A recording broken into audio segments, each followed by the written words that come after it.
In May 1940, a young British Hurricane pilot was shot down over Belgium. That pilot was my father, Ken Townsend.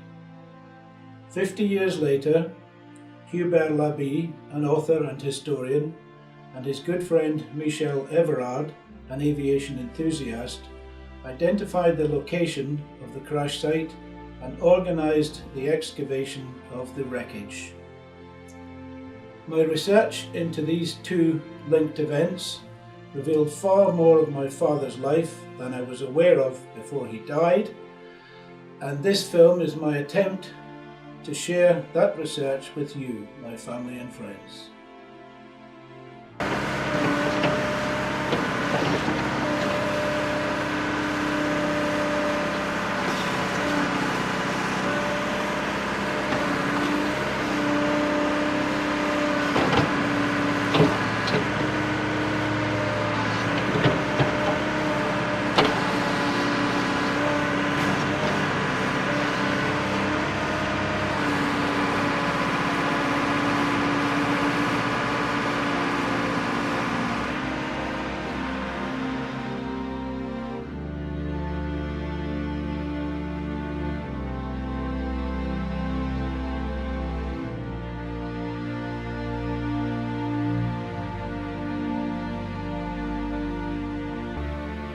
Ken was born on the 31st of August 1917 in the Egyptian city of Alexandria.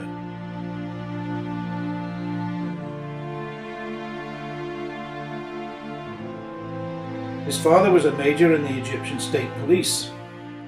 He had three brothers, one of whom, Cyril, died in a tragic accident at the age of 6, just before Ken's first birthday, an event from which his mother never recovered. The three boys were dispatched to boarding school in England as soon as was convenient, in Ken's case at the age of 12, and as far as we know, they never saw their parents again.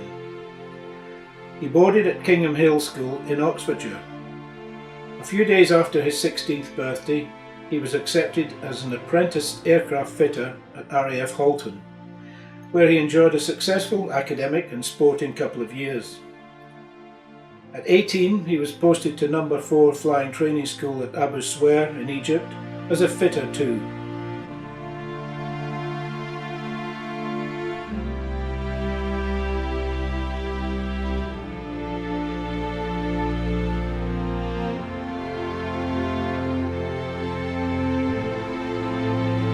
He was an adventurous soul, and he and his great pal George, eventually to become his brother-in-law, hitched flights to Jordan, Iraq, India, Singapore, Sudan, Kenya, as well as being detached to Mersa Matruh during the Abyssinian crisis.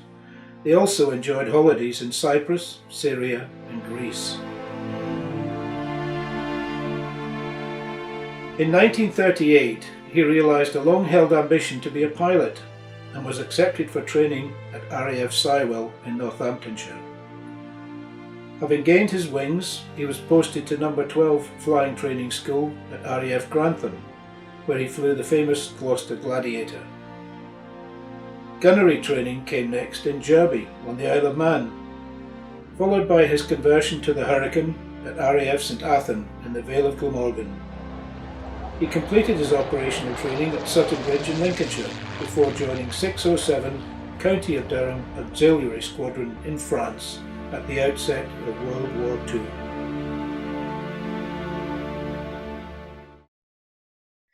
This is a letter Mum wrote to Dad on the 22nd of April 1940. Dear Ken, I just don't know what to say to you tonight.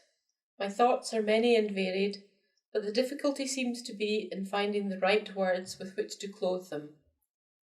I wonder if I'll actually see you again next week. I think it's the prospect of that makes me feel so tongue-tied, and I blush to think of all the things I've already said. However, I have enough confidence in your strength of character to believe that you wouldn't indulge indiscriminately in either. I'll certainly get that record. It is one of my favourite songs, and I didn't know Diana Durbin had made a recording of it. I'll give you a special kiss for that nice idea. I can't say anything about the likelihood of you going to France and therefore an active service. Words just aren't any use to describe how I feel. This sounds like another doleful letter, and I don't mean it to be, since there's the glorious prospect of seeing you again soon. Take care of yourself, darling. Love from Betty.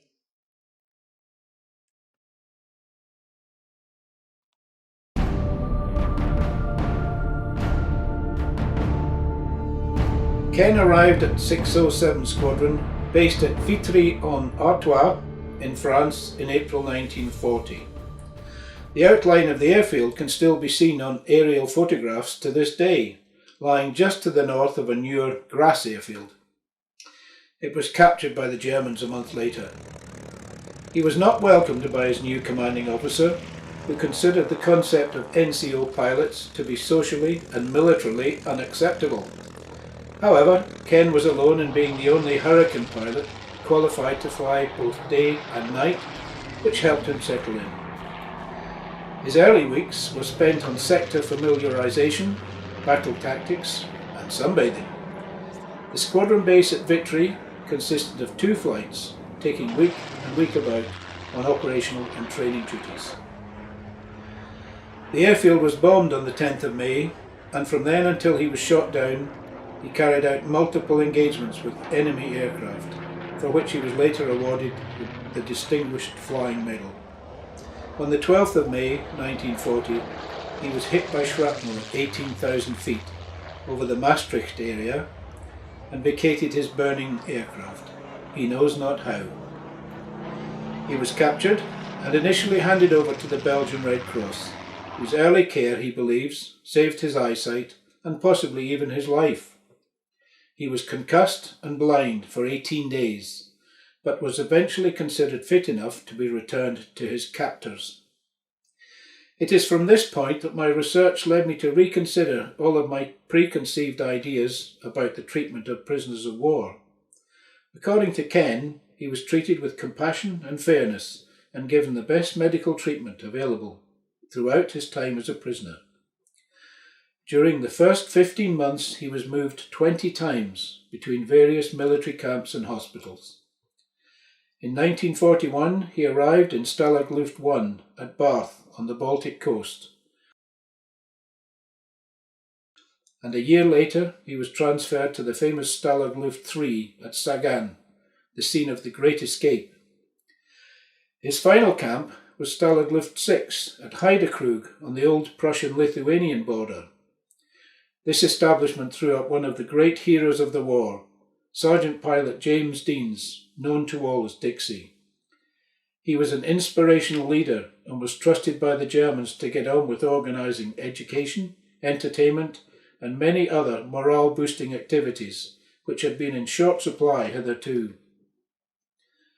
Earlier at Stalag Luft III, Ken won an essay prize on industrial design from the Royal Society of the Arts, and at the same camp was accepted for membership of the Institute of Mechanical Engineers. He played trombone in the camp jazz band and received and exchanged letters from his beloved Betty in Glasgow. In 1944, a medical board recommended him for repatriation, and in July he was shipped to Stalag Luft IV at Annaberg by Berlin for processing. Finally, in September of that year, he made the long, slow journey via Rügen, Trelleborg and Gothenburg to join the Swedish ship MS Gripsholm to Liverpool. I bid you a very warm welcome. Through all your trials and sufferings, you have been constantly in our... A month later he was engaged, and 3 months later he was married, but spent most of the next 12 months in and out of Queen Victoria Hospital, East Grinstead, undergoing major skin graft surgery. This letter was written by Mum to Dad on the 18th of June 1941. It's addressed to Stalag 6A, but is actually officially stamped Stalag 8B. Hello, Ken darling. After all these years, your address has at last reached us via the Red Cross. How are you feeling now, sweetheart? Quite recovered from all those wretched burns, I hope, and finding life not too unbearable. I have written twice already to you, but I don't suppose you got my letters. I answered your letter from Belgium at once, but as it had taken 3 months to come, you had probably left that address before my reply got there. However, you know the answer to that letter without my saying anything about it. Don't mention that word obligation again. The first news of your safety arrived by telegram on your birthday, so it was a very, very happy day for me, if it wasn't for you. At first I was sure you had landed somewhere and maybe been taken to hospital, but as the weary months went past, I must confess, I began to give up all hope of ever seeing you again. Dreadful thought. Now that we have your address, you will be getting lots of letters from the numerous friends who have been waiting for it. Mary and John are getting a nice big parcel ready for you, as only the next of kin enjoy the privilege. I've had ever so many lovely letters from Mary and Auntie Vi. I love them both already, although I've never met them. By all reports, Michael is the bonniest wee nephew an uncle ever had, as you ought to be real proud of yourself. Right now, I'm busy knitting a little pram suit for his Christmas.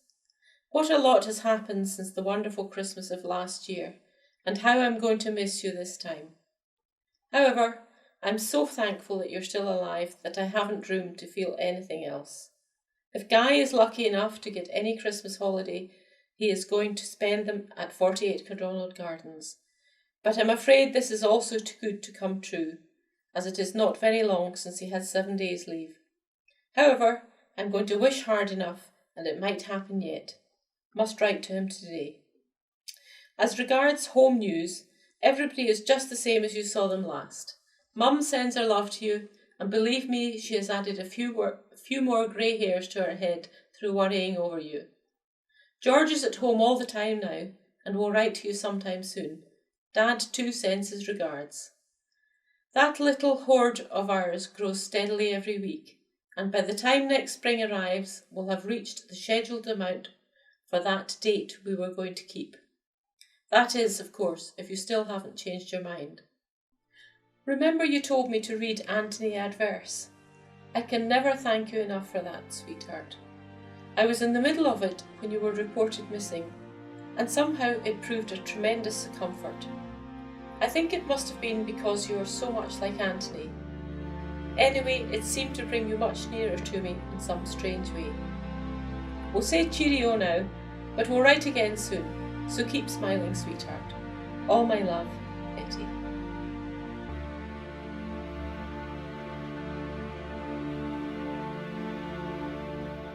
Jenny, Ruth and I finally realised our long-anticipated wish to visit Belgium in an attempt to visit the crash site and find what was left of the wreckage of Dad's Hurricane.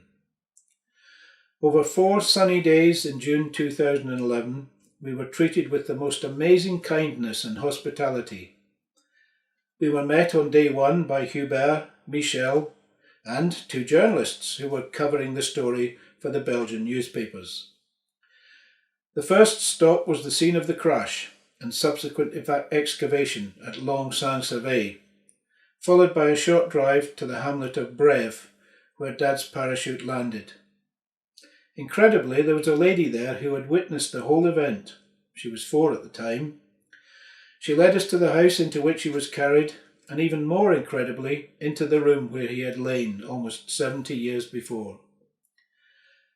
This was an emotional day for all concerned, so it was decided that next day we would forego anything to do with the hurricane, and instead take a tour of the battlefields of the Ardennes, with Hubert Labie as our expert guide.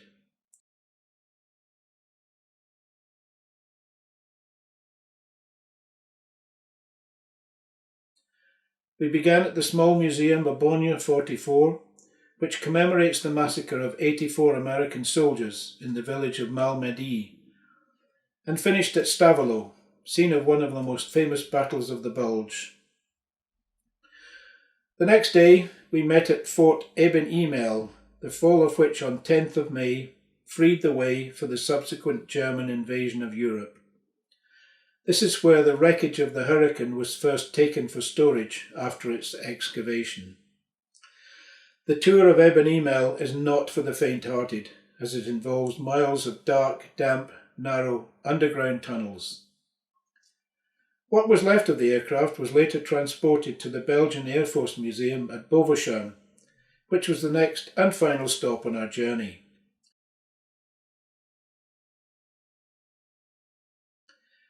The retired Air Force colonels who run the establishment had opened it up especially for us and gave us a fascinating guided tour, including a seat for me in the F-104 Starfighter, probably the safest place to occupy this notorious aircraft.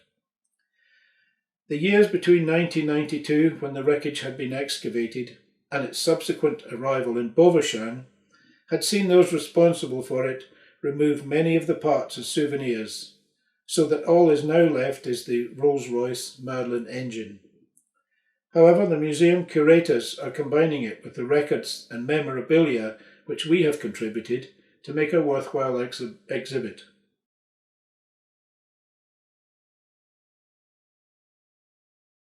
Having been requested by Michel to meet him at his apartment on the morning of Saturday the 11th of June, our last day in Belgium, we were surprised to find him dressed in best bib and tucker. We were even more surprised at the end of the subsequent car journey to be met by many others similarly dressed, together with the mayoress of the community of Gear, who hosted a civic reception in our honour.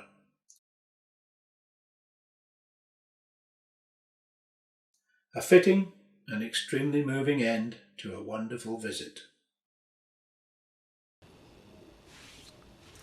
Hi, welcome, please come in. Mesdames et messieurs, chers amis, dear Ken, Jenny and Ruth or Malou, we are very pleased to welcome you in Gers. You are here thanks to your father, Kenneth Townsend, whose plane crashed in Lens-à-Servet during the Second War. He was 16 years old when he went to a school of technical training and he became pilot in the Royal Air Force. He left on mission in numerous countries on diverse continents. He was one of the first ones to pilot the Hurricane, a famous British fighter. On the 12th of May 1940, the Germans were pouring across the Meuse into Holland and Belgium at Maastricht. The Allies bombed the roads and rail bridges, and your father had to cover them, but he was attacked and his plane caught fire. It crashed in Lens-à-Servet, but your father could save his life. He was seriously injured and burned, and the German patrol transported him in a house in Brève for the first aid. He had then treatments in many hospitals, and among others in Waremme and in Liège. He also underwent many plastic surgeries. On the 5th of May 1944, a medical board recommended him for repatriation, and he came back home in July. In December, he got married to the girl he met in Glasgow in 1939. They had 4 children and they were happy. Ken, you followed the tracks of your father because you were a pilot yourself. I think it's the first time that you come in Belgium to relive the history of your father, and I suppose that the 4 days you have spent here have been rich in feelings. It's a great honor for us to share this moment with you. You may be assured that you will always be welcome here, and I suggest to take the glass of friendship. Thank you. Never in the field of human conflict was so much owed by so many to so few. The elliptical wing of a Spitfire was unsuitable for a fuel tank, so they placed them in front of the cockpit behind the Merlin engine. The Hurricane's wings did contain fuel tanks, and they were protected, except where the root of the wing met the fuselage under the pilot. If the tank was hit, burning aircraft fuel would be drawn into the cockpit. Within 2 or 3 seconds, the plane would be virtually unflyable, the flames so intense, blown with such Bunsen force they were invisible. Amid the struggle for control of their mortally injured machines, with the anxiety, the adrenaline, the screaming engine, and the rising fear, the first moment the pilot would realise that his cockpit had become a kiln was when the dashboard melted in front of his eyes and the skin hung from his fingers like rags. As the windscreen slid back, great gusts of flame would be flung into the pilot's face. Men who had once known the smell of their own burning flesh and the agony of survival, to quote one of the glorious few, as Churchill described them. Before the war, each of the services was given its own hospital. The RAF's was a small suburban one, the Queen Victoria Hospital in East Grinstead. There, the burnt flyers found a surgeon called Archibald McIndoe. Wars are, by their tumultuous nature, times where men meet their defining moments, the point where they rise to a brilliance that in other times might have passed them by. Nobody met a more admirable destiny than McIndoe did at East Grinstead. He was a New Zealander who had a genius for surgery. He gave young men back their eyelids and their noses, carefully grafted and replaced their faces, mended their fractured jigsaw skulls, and covered the stumps of their hands over sometimes dozens of operations. My experience with that was that it doesn't hurt to burn. It only hurts if you live. When you come to, it's pretty bad. All these things flash through your mind. I thought of my mother and father. They'll never see me again. And the next thing I know, I was down in this ditch, climbing up the sides of the ditch, running across the field.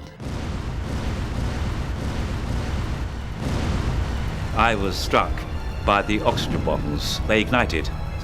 And the cockpit was just like a bonfire, really. He also saw that surgery was only half of it. He had to pull the young men back from the brink of depression and self-pity. Apart from the appalling pain, these young men had to look in mirrors and see all their youth melted into horror story drawings.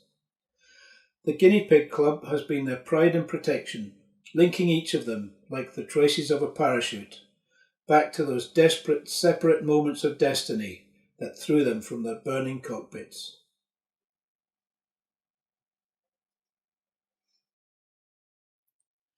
Ken graduated from Edinburgh University in July 1948 with a BSc degree in forestry science. After a short spell as a labourer on the Pollock Estate in Glasgow, he secured a position as a district officer in the Forestry Commission, later to become a senior and respected member of this organisation. Ill health forced his premature retirement in 1976 at the age of 59. His passion for music found an outlet in choirs and choral societies, while still permitting him time to devote to his beloved garden and, of course, his wife and children. He was eventually worn down by the effects of the wretched Parkinson's disease, the onset of which was probably attributable to the trauma he experienced on that fateful day in May 1940. One of his many legacies can be enjoyed by all those who delight in the forest walks of Scotland, as it was his vision and determination which resulted in their creation. Hopefully this short film will have added to the list of those who knew and loved him, and perhaps provided a clue to what made him the man he was.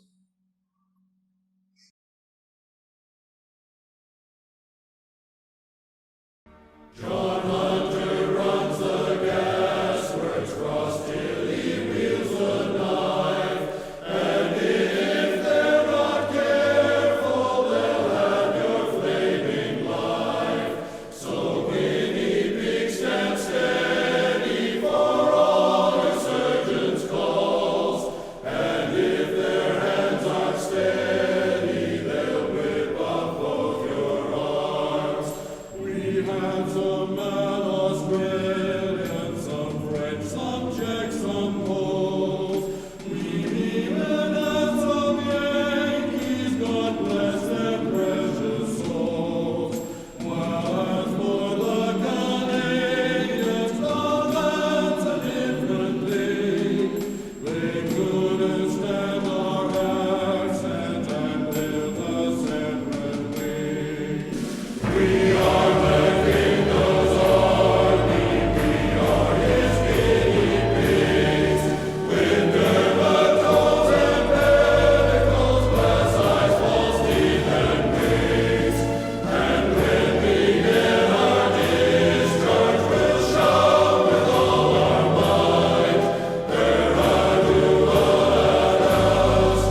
Mission accomplished.